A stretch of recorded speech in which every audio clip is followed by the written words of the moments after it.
Glory to Jesus Christ. Glory.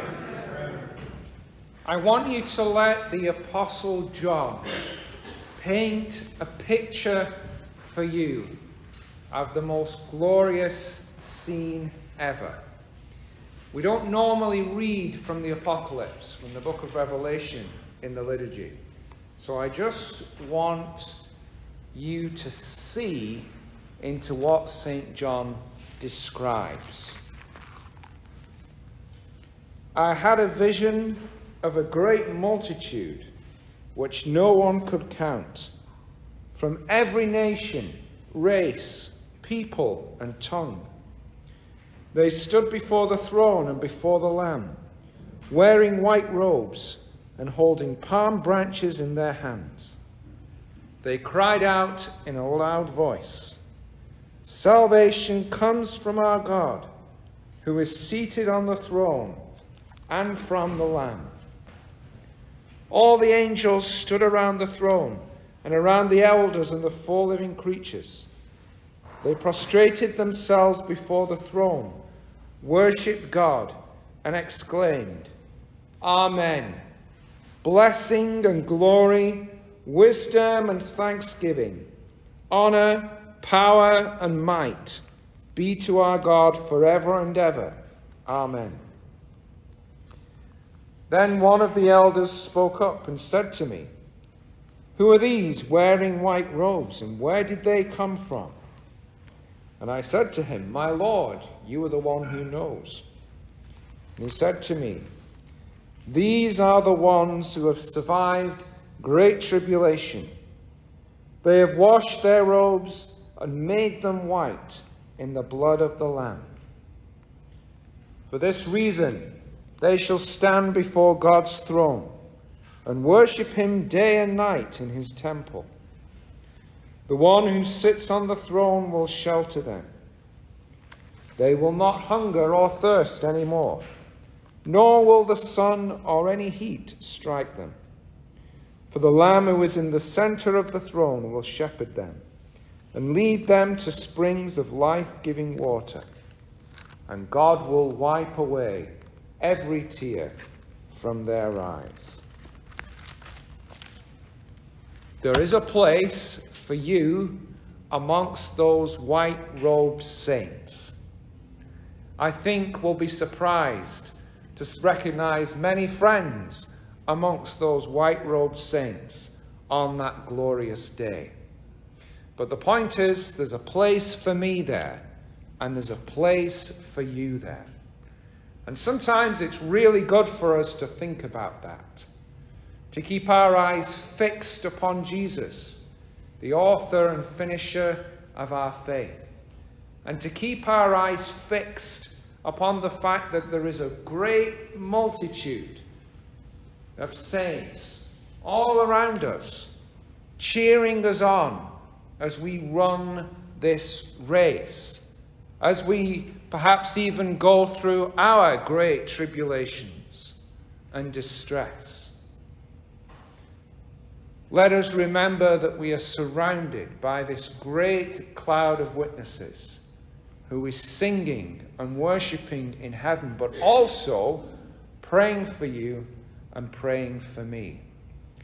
I remember hearing Father Mike Schmitz saying that he was once in a race, some kind of Ironman race, and after he had finished, he'd completed the race, he went back with other athletes and ran alongside people who were still completing their own races. He couldn't run the race for them, but he could run at their side and cheer them on. And that's what God's saints do for us as we prepare to take our place amongst them. It's like we're surrounded by cheerleaders, by people encouraging us. That will be a wonderful day when we all make it to their number, when we all bow down and say, "Amen.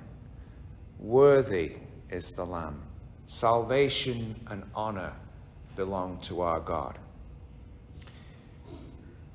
I don't have chapter and verse for this story that I'm going to tell you, and it may come to us from the Jewish tradition. I am not sure. I've not been able to find it.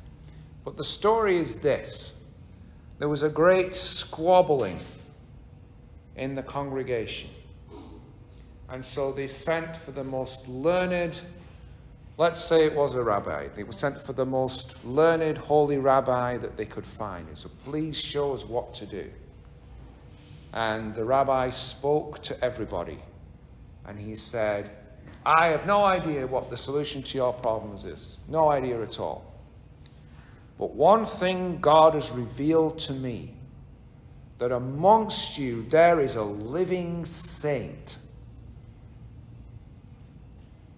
And the problems of this congregation all disappeared overnight, because everybody began to wonder, who is the saint?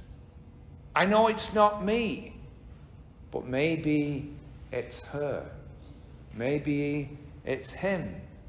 Maybe it's the kid over here. Maybe. And everybody started to treat each other with respect and with kindness and with the honor that is due every saint of God. And all that community was healed because they started to live as if any one of them could have been the saint of God. I believe there are saints living amongst us. I don't believe you have to go to Calcutta to meet a holy person. You can meet holy people any day.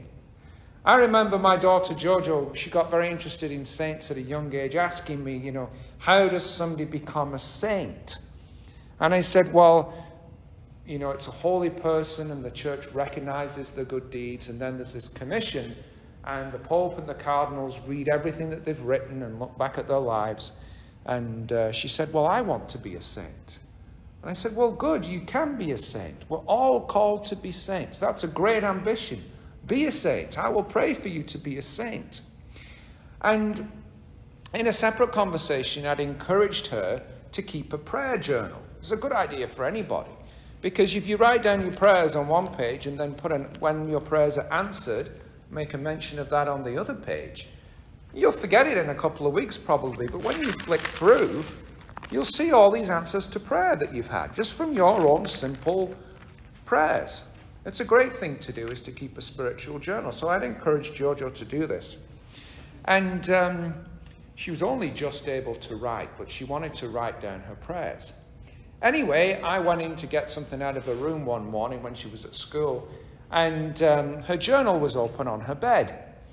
And she had written in the front of it, if the Pope is looking for my journal, I keep it in my closet. I still imagine Pope Francis kind of like tripping over all the junk and clothes in the room to go read a journal out of the closet. It's, who knows? Maybe one day. But any one of us can be saints. Remember when I referenced St. Simeon, the new theologian, who said sanctity is altogether possible for anyone who wishes.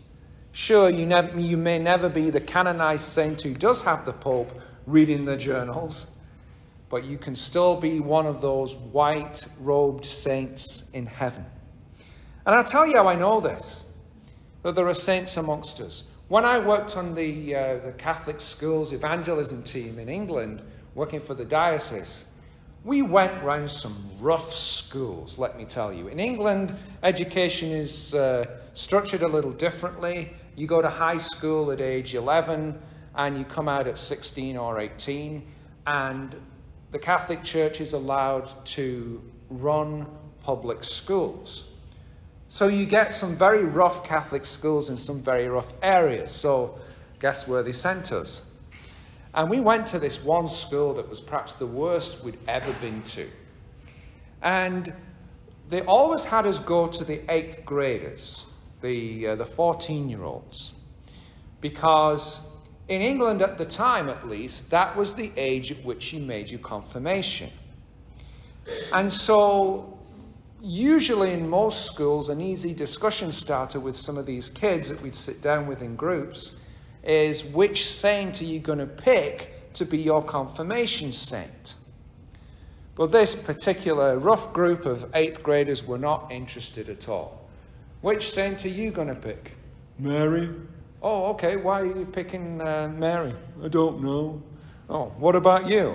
Oh, I'm going to pick Bernadette. Oh, very good, Saint Bernadette. Why Saint Bernadette? Don't know. What about you? Joseph. Why? Don't know. What about you? Augustine. Oh, Saint Augustine. Why? Because he had lots of sex. I said, well, he had to give that up. What about you? Mary. Why? Don't know. What about you? Saint Maria Goretti. I love Saint Maria Goretti, says this girl. I pray to Saint Maria Goretti every day because when she was only 12, she gave her life to defend her purity. She loved God so much. And it's not easy, but I pray to Saint Maria Goretti and I pray that she will help me keep my purity. And she was stabbed 14 times before she died, but she still died, forgiving her attacker. I don't know how she did that, but I pray to her and I ask her to help me. And I think that if she had lived, if she hadn't been martyred when she was 12 years old, maybe she would have got married. But I think more likely, maybe she would have become a nun. And so I'm asking her to pray for me because I think Jesus might be calling me to become a nun as well. 14 years old. Actually, the prettiest girl in the class by a long way. In this rough, these kids. One of the members of the class was absent because he was in jail, and one of the girls was ready to have a baby. These were rough kids. And in the middle of that, there is Saint Maria Goretti, or rather Saint Maria Goretti's friend. And here is Maria Goretti herself. She became a martyr at 12 years old, simply because she trusted what it says in the Gospels. And she died forgiving her attacker at 12 years old. Look at her as she shines, wearing her white robes.